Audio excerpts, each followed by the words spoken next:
नमस्कार, मैं हूं ज्योतिका। कैबिनेट के बड़े फैसले विशेष कार्यक्रम में आप सभी का स्वागत है। प्रधानमंत्री नरेंद्र मोदी की अध्यक्षता में आज केंद्रीय मंत्रिमंडल की अहम बैठक हुई, जिसमें कई महत्वपूर्ण फैसले लिए गए। इन फैसलों से जन जन के विकास, जन जन तक का जो भी तमाम योजनाएं हैं, स्कीम्स हैं भारत सरकार की, वो पहुंचती हैं। क्या रहे ये बड़े फैसले और किस किस फैसलों को मंजूरी मिली है, आइए एक नजर डाल लेते हैं पहले इस रिपोर्ट में। प्रधानमंत्री नरेंद्र मोदी की अध्यक्षता में बुधवार को हुई कैबिनेट की बैठक में कई अहम फैसले लिए गए। जम्मू कश्मीर और लद्दाख संघ शासित प्रदेशों में दीनदयाल अंत्योदय योजना राष्ट्रीय ग्रामीण आजीविका मिशन में भागीदारी बढ़ाने के मकसद से इस योजना के आवंटन को गरीबी के अनुपात के साथ न जोड़कर मांग के आधार पर संचालित किया जाए, इसके लिए भी अहम फैसला लिया गया। ग्रामीण जम्मू कश्मीर लद्दाख के लिए 520 करोड़ के विशेष पैकेज को मंजूरी दी गई, जो 5 साल के लिए होगा। जम्मू कश्मीर लद्दाख में रहने वाले 2/3 लोग इस योजना में शामिल होंगे और इसका फायदा 10,58,000 परिवारों को होगा। अब ये तय किया है कि कश्मीर में ग्रामीण 2/3 परिवार, ग्रामीण कश्मीर लद्दाख जम्मू में बसे 2/3 परिवार इस योजना में शामिल होंगे। इसके लिए दीनदयाल अंत्योदय राष्ट्रीय आजीविका मिशन का फायदा सबको मिले, इसलिए आज 520 करोड़ का एक विशेष पैकेज जम्मू कश्मीर एवं लद्दाख के लिए दिया है। जम्मू कश्मीर और लद्दाख के लोगों ने सरकार के द्वारा दिए गए इस विशेष पैकेज का स्वागत किया है। जो नेशनल रूरल लिवलीहुड मिशन के तहत 520 करोड़ रुपए का पैकेज जो उन्होंने सैंक्शन किया है, एक सराहनीय कदम है हमारी नज़र से, क्योंकि हमारा ये मानना है कि जो आज के हालात हैं, मौजूदा हालात हैं, उन हालात को देखें अगर आप, तो सबसे ज़्यादा मुतासिर हुए हैं रूरल एरियाज़ के लोग। केंद्र सरकार का ये बहुत सराहनीय कदम है कि उन्होंने जो है गाँव के बारे में सोचा, और इस महामारी के दौर में भी अगर केंद्र सरकार ने जो है गाँव की तरक्की और रोज़गार के लिए ऐसा कोई पैकेज दिया है, तो हम उसका बहुत बहुत वेलकम करते हैं और केंद्र सरकार का बहुत आभार व्यक्त करते हैं। इस मुश्किल घड़ी में ये बहुत ज़रूरत थी, और इसका ये भी हो सकता है जो हमारे जो रूरल एरियाज़ के लोग हैं काफ़ी सफ़र कर रहे थे, अगर इतना पैकेज आ रहा है तो इसको हम वेलकम करते हैं।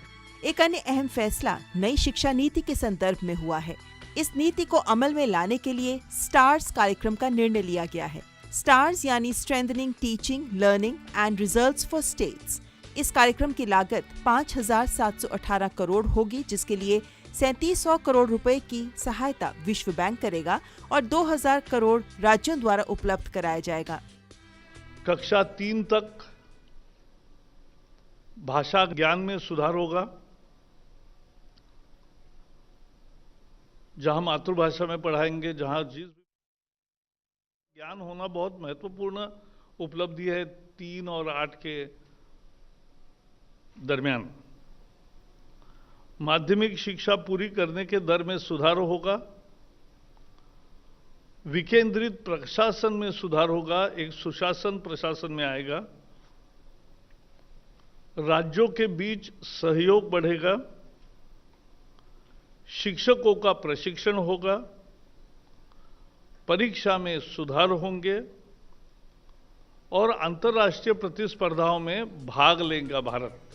स्टार्स योजना को शिक्षा मंत्रालय के तहत एक नई केंद्र प्रायोजित योजना के रूप में लागू किया जाएगा, जिसे 6 राज्यों हिमाचल प्रदेश, राजस्थान, महाराष्ट्र, मध्य प्रदेश, केरल और ओडिशा में शुरू किया जाएगा। इसी तरह की एक अन्य योजना 5 राज्यों गुजरात, तमिलनाडु, उत्तराखंड, झारखंड और असम में एशियन डेवलपमेंट बैंक के सहयोग से भी चलाई जाएगी। इसके अलावा आर्थिक मामलों की समिति ने निर्णय लिया है कि खनन और इस्पात निर्माण कार्यों को अलग रखा जाए। इसके लिए राष्ट्रीय खनिज विकास निगम द्वारा छत्तीसगढ़ के बस्तर में निर्माणाधीन नगरनार स्टील प्लांट को, जो मार्च 2021 तक पूरा हो जाएगा, उसके डीमर्जर यानी राष्ट्रीय खनिज विकास निगम से अलग करने और विनिवेश को भी मंजूरी दे दी गई है। ये प्रक्रिया सितंबर 2021 तक पूरा करने का लक्ष्य रखा गया है। साथ ही कैबिनेट ने विदेशी बाजार से सस्ती दर पर कच्चा तेल खरीदने के लिए पेट्रोलियम मंत्रालय को 3,874 करोड़ रुपए का आवंटन मंजूर किया है। और कैबिनेट के इन अहम फैसलों पर खुद प्रधानमंत्री नरेंद्र मोदी ने ट्वीट कर इन्हें लैंडमार्क बताया है। उन्होंने ट्वीट करके कहा है कि द स्टार्स प्रोजेक्ट, जो कि नेशनल एजुकेशन पॉलिसी के अंतर्गत लिया गया, जिसकी शुरुआत की गई, जिसको मंजूरी मिली है, STARS project which was approved by the cabinet today strengthens our efforts to transform the education sector and improve the quality of learning. यानी कि शिक्षा की जो तरीका है, पढ़ाई का जो तरीका है, उसमें बहुत हद तक बदलाव आएगा, क्योंकि साफ तौर पर कहा गया कि रट्टा लगाकर अब पढ़ाई करना नहीं, समझकर सीखने की ज़रूरत है। दूसरा जो है, दीनदयाल अंत्योदय राष्ट्रीय आजीविका मिशन की बात की गई है। ग्रामीण कश्मीर, लद्दाख और जम्मू में रहने वाले 2/3 लोगों तक अब इस की जो है पहुँच बढ़ेगी और 5 साल तक 10 करोड़ से ज़्यादा लोगों को इसका फ़ायदा होगा। खुद प्रधानमंत्री नरेंद्र मोदी ने कहा कि this decision will further ease of living for the people of Jammu and Kashmir and as well as Ladakh. और पेट्रोलियम क्षेत्र में भी अहम फैसले लिए गए। कैबिनेट ने विदेशी बाजार से सस्ती दर पर कच्चा तेल खरीदने के लिए पेट्रोलियम मंत्रालय को 3,874 करोड़ रुपए का आवंटन मंजूर किया। वहीं सरकार ने एडनॉक के तेल भंडार केंद्र में कार्य करने वाले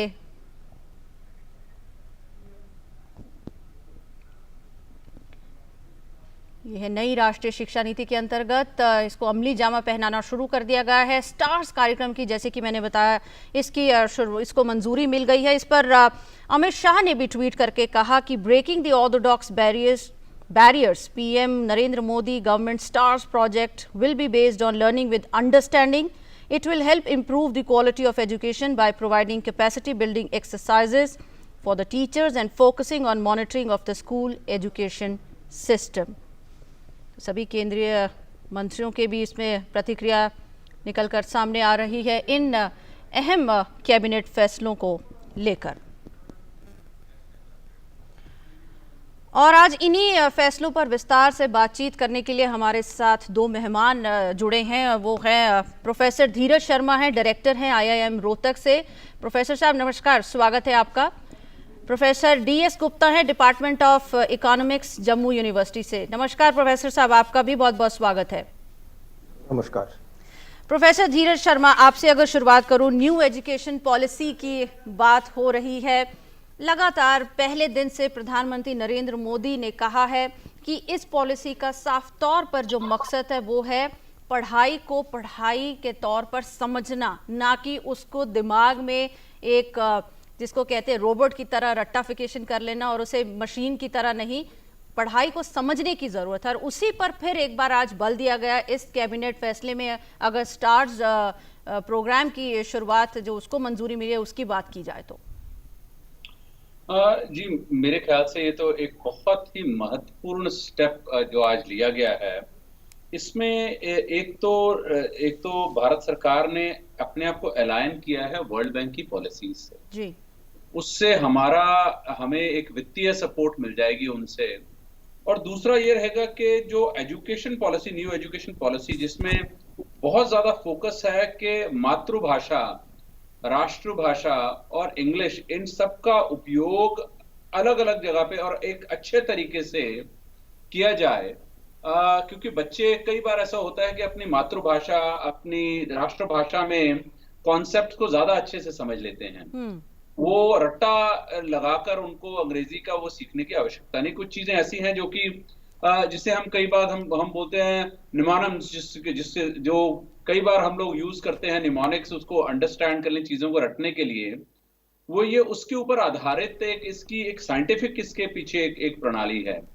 तो मुझे लगता है कि स्टार स्कीम तो एक बहुत ही महत्वपूर्ण स्टेप हमने आज लिया है, जिससे कि एजुकेशन लेवल, पर्टिकुलरली जो लोग पिछड़े हुए मैं उसे कहूंगा वित्तीय रूप से पिछड़े हुए हैं या अदरवाइज पिछड़े हुए जगहों से आ रहे हैं, वहां से उन लोगों को ज्यादा एक सपोर्ट मिलेगी। जम्मू एंड कश्मीर के लिए जो अलग से एक जो अंत्योदय स्कीम का जो पैकेज है 520 करोड़ का, वो एक और बहुत बड़ा स्टेप है। आप देखिए कि 1 साल हो गया है, बहुत सारी डेवलपमेंटल एक्टिविटीज, अटल टनल का अभी जो उद्घाटन हुआ है जी, उससे पहले अगर आप देखें कुछ PSUs ने वहां पर MOUs साइन किए हैं और अपना इम्पैक्ट बढ़ाने के लिए। अब ये जो 520 करोड़ है, ये जो पुअरेस्ट ऑफ पुअर हैं, ये उनकी डेवलपमेंट के लिए है। मेरे ख्याल से ये जम्मू एंड कश्मीर की एक दिशा बदलने का एक पैकेज है कि 520 करोड़ जब पुअरेस्ट ऑफ पुअर को जाएगा, उनके मन में ये यकीनन एक बात आएगी कि भारत सरकार उनके बारे में सोच रही है और उनकी अच्छाई के लिए सोच रही है और उनको हर तरह से सपोर्ट प्रोवाइड कर रही है। जी बिल्कुल। प्रोफेसर डीएस गुप्ता आपके पास आएंगे। जिस तरह से प्रोफेसर धीरज बता रहे थे कि जम्मू कश्मीर लद्दाख की एक तरह से तस्वीर बदलने की कोशिश जारी है और वो तस्वीर बदलेगी विकास के रास्ते से, और ये विकास के रास्ते में एक अहम कदम आज के फैसले को माना जा सकता है। दीन दयाल अंत्योदय जो योजना है, इसके अंतर्गत जिस तरह से लोगों को सशक्त बनाने की यहाँ पर शुरुआत की गई है। देखिए, ये रकम अगर देखते हैं 520 करोड़, आपको लगेगा ये रकम ज्यादा नहीं है जी, पर मैं इसको एक परिप्रेक्ष्य में डालना चाहता हूं। ये जो योजना है, दीनदयाल योजना तब जाना नहीं जाता था, उसको national livelihood rural livelihood mission कहा जाता था। ये 2013 से जम्मू कश्मीर में लागू है। प्रॉब्लम क्या है कि अगर आप इस स्कीम को देखते हैं, इस स्कीम की बुनियादी 3 स्तंभ है। एक है फाइनेंशियल इंक्लूजन, मतलब वित्तीय अवस्था में लोगों को सम्मिलित करना।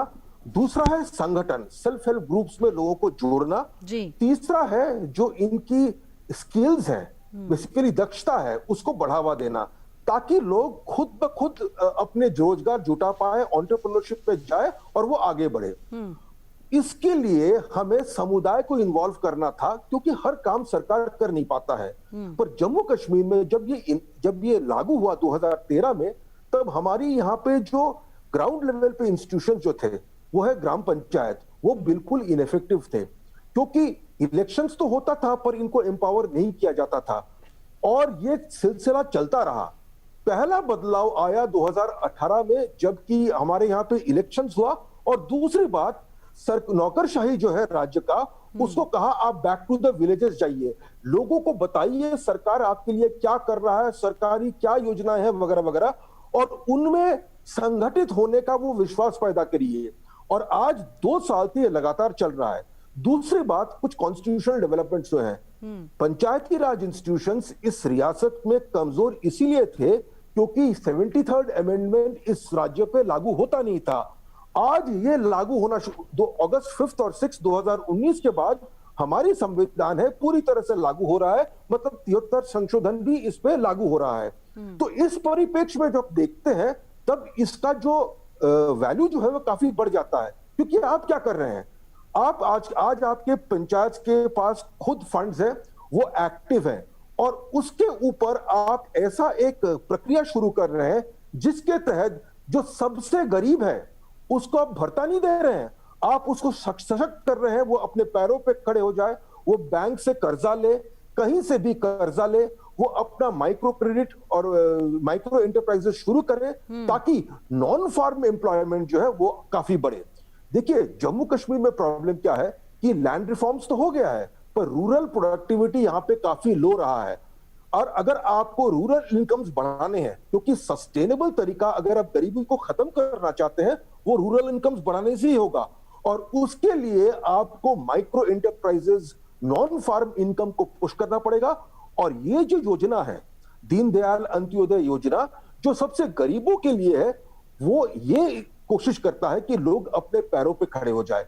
इसीलिए हम रकम पे मत जाए, हम परिप्रेक्ष्य को देखें। जम्मू कश्मीर में ये लास्ट 2 साल क्या बदलाव हुआ है, और इसके देखते हुए आप अगर इसकी समीक्षण करते हैं, तो आपको पता चलेगा ये काफी बड़ा एक और काफी अहम कदम है। जी प्रोफेसर गुप्ता, आपने कहा कि ये समाज के हर वर्ग के विकास को ध्यान में रखते हुए इस योजना को अगर पहुंचाने की बात की गई है, महिलाओं को हम यहाँ पर दरकिनार नहीं कर सकते। एक अहम भूमिका आदि आबादी मानी जाती है। छोटे छोटे उद्योग हैं जो महिलाएं अपने घरों से चलाती हैं। देश भर की भी अगर बात की जाए तो फिर जम्मू कश्मीर तो स्वर्ग कहा जाता है धरती का। तो ऐसे में महिलाओं को सशक्त करना, महिलाओं को आत्मनिर्भर बनाना और उनको विकास की राह में आगे लाना, बराबर देना, एक बराबर का दर्जा देना, वो कहीं ना कहीं इस फैसले से झलकता नजर आता है। बिल्कुल है, क्योंकि ये अगर स्कीम देखते हैं, ये NRLM और दीनदयाल अंत्योदय जो स्कीम है, इसमें भी है जब आप संगठित कर रहे हैं वहां पे एक लेवल ऑफ फीमेल रिप्रेजेंटेशन होना ही होना है, उसके बगैर मान्यता नहीं मिलेगा। तो आप बेसिक देखिए, पहला काम है आप रूरल लेवल पे मूवमेंट शुरू करते हैं, पंचायतों को, सरपंचों को जहां पे ऑलरेडी विमेन के लिए रिजर्वेशन है, ये विश्वास दिलाते हैं कि सरकार आपके लिए जो कर रहे हैं ये आप खुद आगे ले जा सकते हैं। उसके बाद सेल्फ हेल्प ग्रुप्स में आप महिलाओं का एक रिप्रेजेंटेशन कर रहे हैं, और जो क्रेडिट स्कीम्स हैं, ट्रेनिंग स्कीम्स हैं, वहां पे भी आप महिलाओं को शामिल कर रहे हैं जी। और आपको पता होगा कि जम्मू कश्मीर में इतने आर्ट्स एंड क्राफ्ट्स है रूरल एरियाज में, बिल्कुल असंख्य है। आप गांव गांव जाइए, आप जिला जिला जाइए, आपको बहुत सारे आर्ट्स एंड क्राफ्ट्स मिलेंगे जहां पे महिलाओं भी शामिल है। तो अगर इस परिप्रेक्ष्य में देखते हैं और अगर आप दीनदयाल अंत्योदय ये योजना है इसकी स्ट्रक्चर को देखते हैं जहां पे महिलाओं को जितना बढ़ावा मिला है, इनको इन परिप्रेक्ष्य में अगर देखते हैं तो महिलाओं का आगे बढ़ना यहाँ पे सुनिश्चित है अगर ये स्कीम पूरी तरह से लागू होता है, और अब तो ये स्कीम पूरी तरह से लागू होगा इस राज्य में। जी बिल्कुल। प्रोफेसर धीरज, आपके पास आना चाहूंगी। नेशनल एजुकेशन पॉलिसी की हम बात कर रहे थे, आपने जो भाषा ज्ञान की महत्वता पर जोर दिया, इसमें साथ ही साथ जोर ऑल्सो दिया गया है 3 से 8 साल के जो अर्ली चाइल्डहुड एजुकेशन है उस पर जोर देने की यहाँ पर बात की गई है। साथ ही साथ क्योंकि इसमें वर्ल्ड बैंक अटैच्ड है, एडीबी इसमें साथ एड दे रहा है, तो कहीं ना कहीं हम वेस्टर्न एड के साथ साथ जब अपनी लोकल भाषा को जोड़ते हैं तो उसका जो मेल है और जो उसका परिणाम निकल कर आता है वो शायद अनइमेजिनेबल है। उससे शायद सोचा भी नहीं जा सकता कि किस तरह के परिणाम निकल कर सामने आएंगे। आप इसको अगर लार्जर कॉन्टेक्स्ट में देखें, देखिए एजुकेशन जो है वो एक स्टेट सब्जेक्ट है। सेंटर इसमें स्टेट्स को एक दिशा दिखाने का काम कर रहा है और उनको वित्तीय सपोर्ट प्रोवाइड कर रहा है ताकि वो एक डायरेक्शन पकड़ें।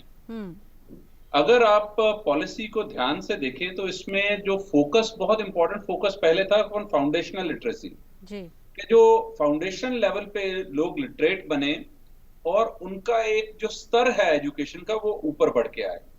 दूसरा, अगर आप इससे देखें कि सेंटर इसको मॉनिटर कैसे करेगा, तो मिनिस्ट्री ऑफ एजुकेशन जो है उन्होंने बहुत अच्छे स्टेप्स लिए हैं। उनमें से सबसे इंपॉर्टेंट स्टेप तो जो इनका पीजीआई स्कोर्स हैं उनको बढ़ाकर, अगर जो स्टेट्स उनको बढ़ाती हैं, अपने जो परफॉर्मेंस ग्रेड इंडेक्स में अपने स्कोर बढ़ाती हैं, उनको ज्यादा सपोर्ट, उनको ज्यादा इंसेंटिव देने का एक इसमें विषय शामिल है। तीसरा, अगर आप देखें परख करके जो नेशनल असेसमेंट सेंटर्स जगह जगह पर बना दिए गए हैं, ये परख सेंटर्स भी एक काम करेंगे उनकी असेसमेंट करने के लिए और मिनिस्ट्री ऑफ एजुकेशन की सपोर्ट से ये रन करेंगे और स्टेट्स इसे इंप्लीमेंट करेंगी। तो स्टेट्स को अब मेरे ख्याल से एक ध्यान से इन प्रोजेक्ट्स के ऊपर कार्रवाई शुरू करनी पड़ेगी, क्योंकि देखिए अब सेंटर वित्तीय सपोर्ट दे रहा है, सेंटर एक दिशा दिखा रहा है, परंतु इसको एक्चुअल जिसे कहते हैं कि सही हिसाब से अगर इसकी कार्यवाही की जाए वो तो स्टेट्स के हाथ में है। तो मुझे ऐसा लगता है कि ये बहुत अच्छा एक, पहले भी एडीबी ने कुछ स्टेट्स में सपोर्ट दिया और 5-6 स्टेट्स को पहले सपोर्ट दिया था। अब जो नई स्टेट्स के लिए ये जो सपोर्ट आया है इसमें बहुत ज्यादा फाइनेंसेस हैं, reasonably good amount of finances there for दो स्टेट्स, और स्टेट्स को बढ़ चढ़कर इन प्रोजेक्ट्स में हिस्सा लेना चाहिए और अपने पीजीआई स्कोर्स को इंप्रूव करना चाहिए। जी बिल्कुल, आप दोनों मेहमान हमारे साथ बने रहिएगा। इस कार्यक्रम में हम छोटा सा एक ब्रेक लेते हैं और फौरन वापस आते हैं और जारी रखेंगे अपनी इस चर्चा को।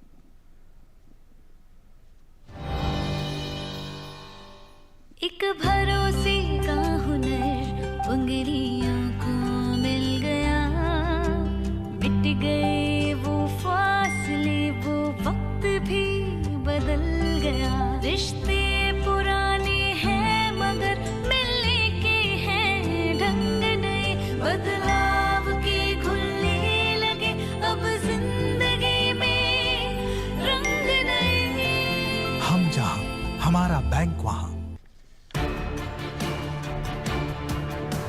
The Navy gives me ability. The Navy gives me action. The Navy gives me authority. The Navy gives you more. Indian Navy, an ocean of opportunities. पक्की होगी बुनियादें तो हंसे हिंदुस्तान होगा। पहले करो शुरुआत करो, करो तो पक्की बात करो, पहले करो शुरुआत करो, करो तो पक्की। वंडर सीमेंट, एक परफेक्ट शुरुआत।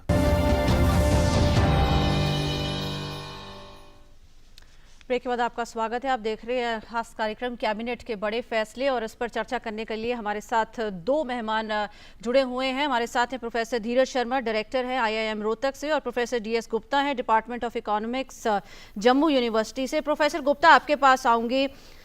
जिस तरह से 2/3 लोगों को, परिवारों को इस योजना के साथ जोड़ने की बात कही गई है, खुद जब केंद्रीय मंत्री इन फैसलों का ऐलान कर रहे थे, उन्होंने साफ तौर पर कहा कि बहुत एक बड़ा चैलेंज था, मुश्किल था कि उन परिवारों को, उन लोगों को चिन्हित करना जिनको असल में इस योजना के अंतर्गत लाया जाना चाहिए या जिन्हें इसकी ज़रूरत है।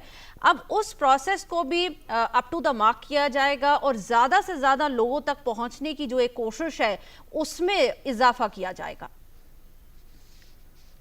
देखिए, दो बातें हैं।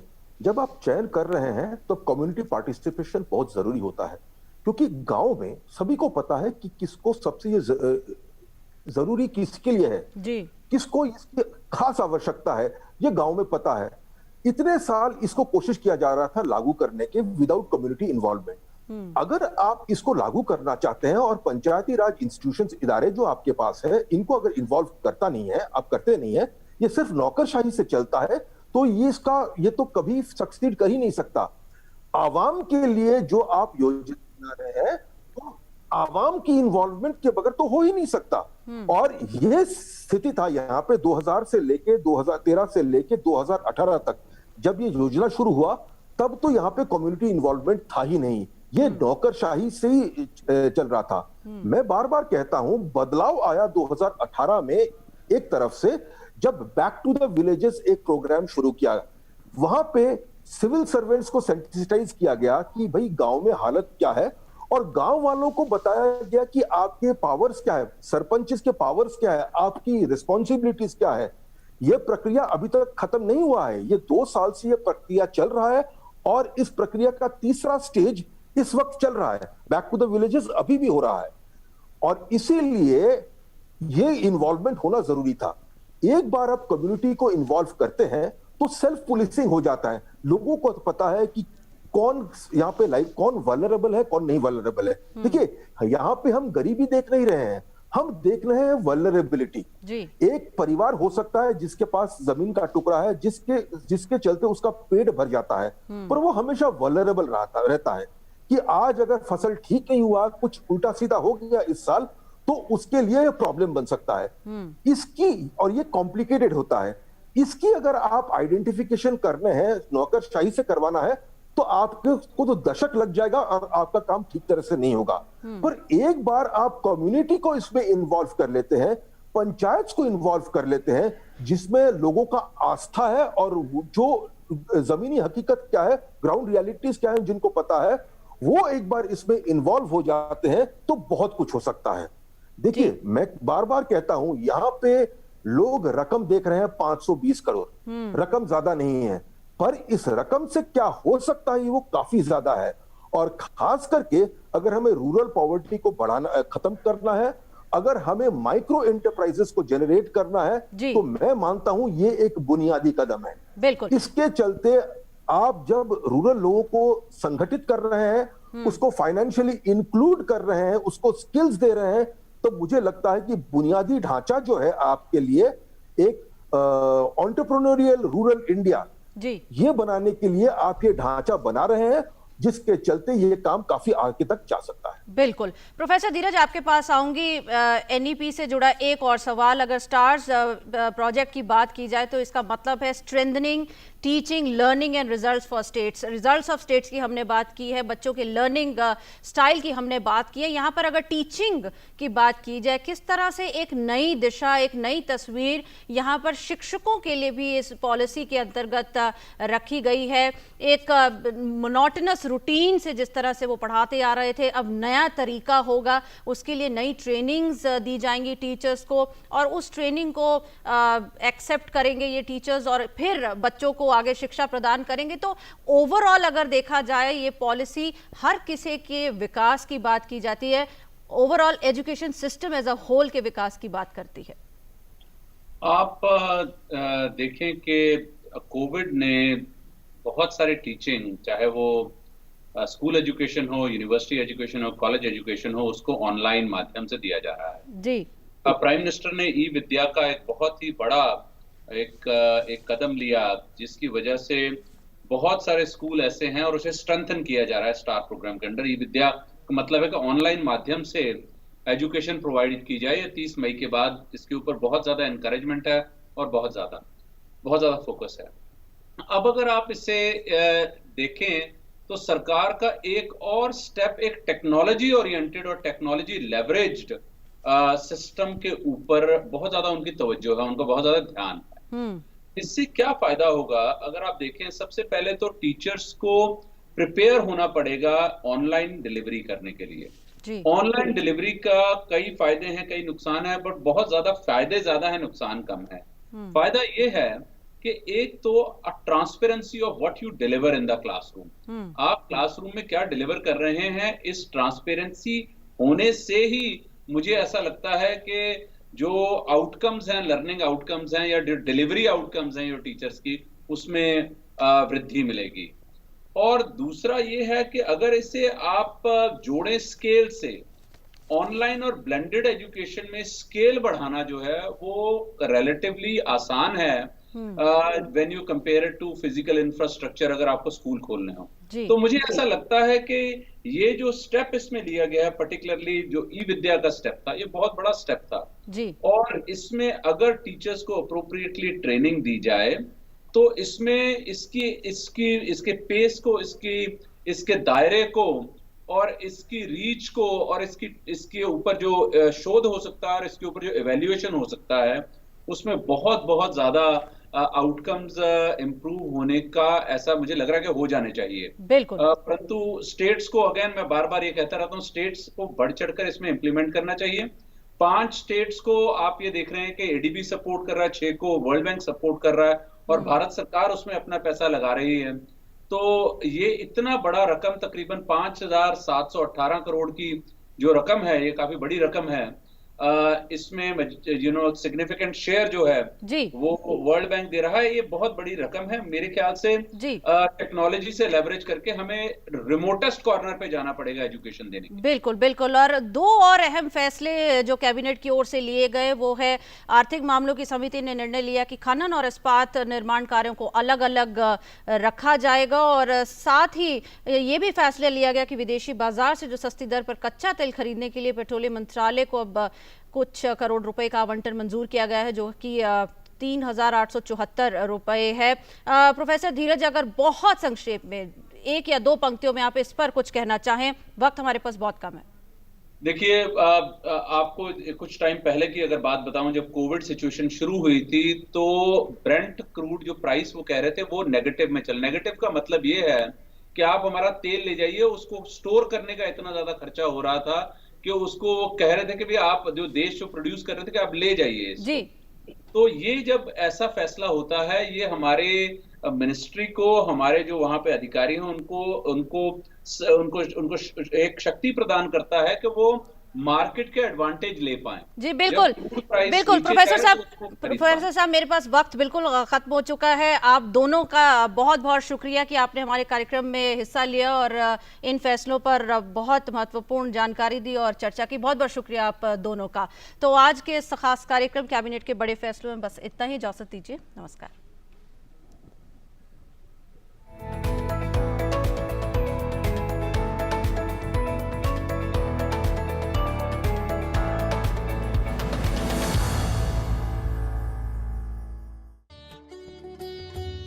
महात्मा के मंत्र।